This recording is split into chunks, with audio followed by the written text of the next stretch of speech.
महाराष्ट्रावर लाखो कोटींचे कर्ज चढले असताना मिंदे हे ठेकेदारांच्या फायद्यासाठी चढ्या भावाने टेंडर काढत आहेत। समृद्धी महामार्गापासून ते कोस्टल रोडच्या कामापर्यंत फक्त कट कमिशनच आहे। त्यामुळे मिंदे म्हणतात ते खरेच आहे।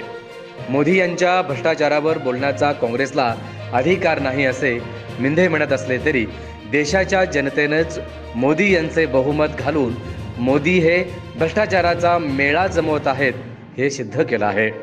मोदी यांनी यांच्यावर भ्रष्टाचाराचे आरोप केले ते सर्व लोक आज टीम मोदीमध्ये सुखाने नांदत आहेत। मिंदे आणि त्यांचे लोकही त्यात सामील आहेत। त्यामुळे मिंदे यांचा लाळघोटपणा हा त्यांच्या मजबुरीपणातून आला आहे। कट कारस्थान, कमिशन, भ्रष्टाचार या 4 सूत्रांमुळेच 10 वर्षे मोदी शहांनी राज्य केलं आणि देशभरात अनेक मिंदे जन्मास घातले।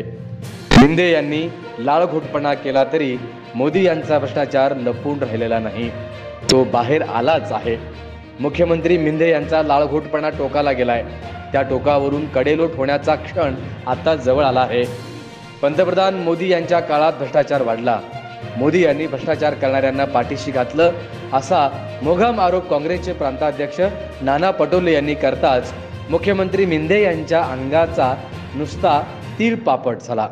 आपण भाजपचे पुढारी नसून नकली का होईना पण शिवसेनेचे नाव लावून राजकीय दुकान चालवतो याचा त्यांना विसर पडला।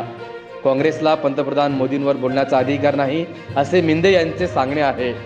हे किती हास्यास्पद आहे। काँग्रेसने मोदी पुरस्कृत गैरव्यवहारांवरती बोलू नये असा एखादा वटहुकूम जारी केलाय का?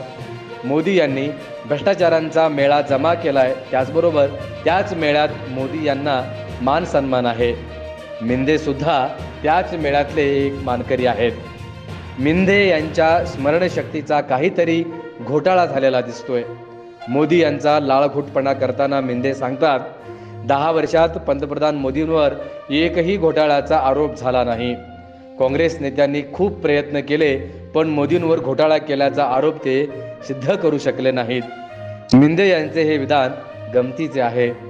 महाराष्ट्रात मिंदे यांच्या नेतृत्वाखाली एक घटनाबाह्य सरकार मोदी कृपेने चालवले जात आहे, हाच एक मोठा घोटाळा आहे।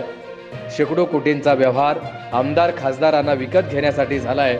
याबद्दल जनतेने विचार करावा आणि येणाऱ्या विधानसभेच्या निवडणुकीत त्यांना धडा शिकवावा। ब्युरो रिपोर्ट, अस्मिता विजन, सोलापूर।